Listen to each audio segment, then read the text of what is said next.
Night. For us, it is a place of rest, a pause in the world's motion.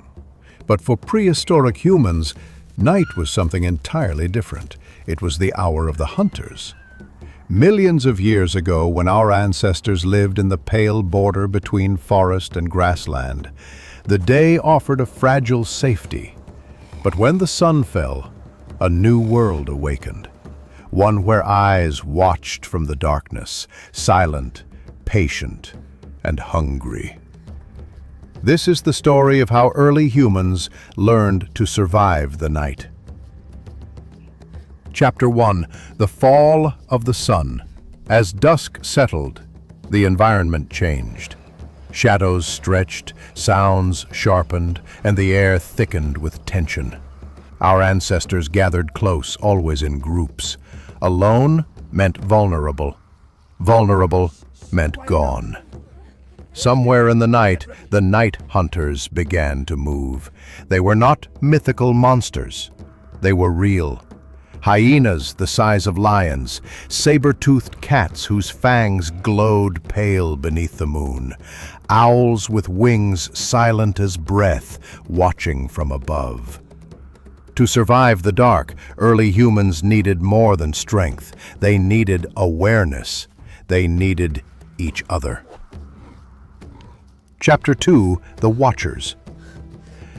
Early humans created the first night watch systems long before language.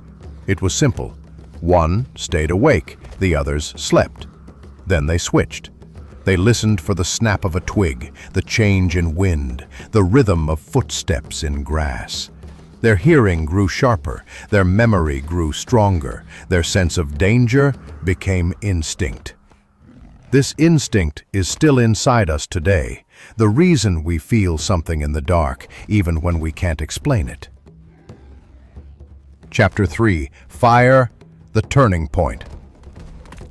Fire did not just warm. Fire claimed space.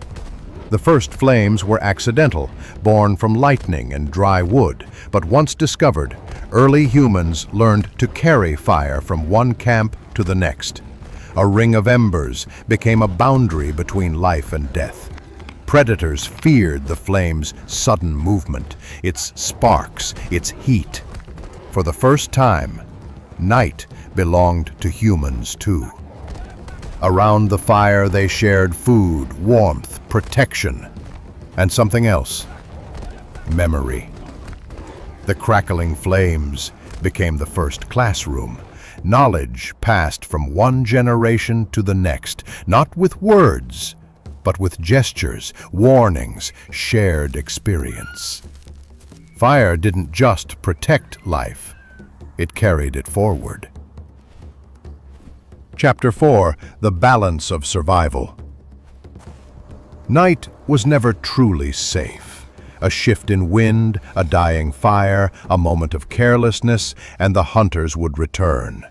But slowly, night changed from terror to strategy. Early humans placed sleeping spots near cliffs and rock walls so predators could approach from only one side. They stored wood in dry caves to keep fire alive. They learned to identify tracks in moonlight. They understood which calls in the dark meant danger and which meant the forest was still calm. Survival became skill, and skill became culture. Conclusion. The echo of the night.